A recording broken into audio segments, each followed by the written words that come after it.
story of how doctors are not gods. Doctors make mistakes, but their mistakes can cost too much. Like for this family, our Nora was born prematurely, at 26 weeks. She was so tiny, and the doctors didn't know if they could save her or not. But she was alive, screaming and wanting to live. Preeclampsia is what happened to us and why we had to have an emergency C-section. The mother's high blood pressure was dangerous. She was urgently placed in an incubator, where Nora stayed for several more months. All seemed well, our baby was saved, alive and healthy, developing normally. One day, one mistake changed our lives and Nora's life forever.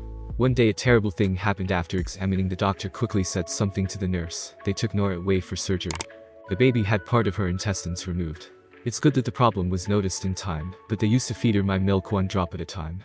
Now we couldn't do that either. She had to change her entire feeding regimen because of the surgery. She was all in tubes and catheters, so tiny but so strong. After a while the stoma was removed and we were told we could go home. What a blessing it was to go home with our little girl. It was very hard to feed her. She hardly absorbed milk. We were taking 20 diapers a day. And the central line was preventing her from developing normally. She had another surgery. Our Nora is so smiley. She was 7 months old, but she seemed to understand everything, looking at us with love and tenderness. The little girl was going to have an operation that would give her a chance to eat, grow, and keep up with her development without any problems. We were with her before the surgery and she was playing with the surgeon while he told us about the surgery. The doctors made a mistake, her blood sugar levels. She was given the wrong medication for 3 hours until she had several seizures. They gave her saline and she needed extras. She was put into a medically induced coma to save her brain. They didn't bring her out of the coma until the 10th day, but the seizures continued. Her brain was already damaged. So, before the surgery, we didn't have much of a problem. But after, we got a kid with metabolic brain injury, epilepsy, spasms, loss of social interaction. Would she have friends? Will she be able to be like the other kids? What can we do to help her? How should we be?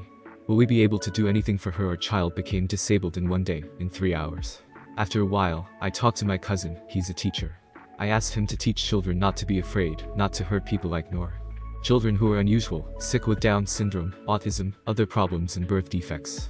And that's when we started the Friends of Nora project. We teach other children to be friends with them, to empathize, to understand, and not to see them as outcasts, problem children. We teach them love and support. Several years have passed since then. Our Nora is growing up. We work with her and she sees doctors and psychologists. We seem to have learned how to communicate with her. She is, of course, not a child like the others. But she has her own favorite games and toys, her own preferences. She is trying, I know. Yes, the doctors made a terrible mistake by not checking her sugar level. But we're learning to live with her, just the way she is. We want Nora to have a brother or sister, but my preeclampsia is likely to happen again. So we're going to use a surrogate.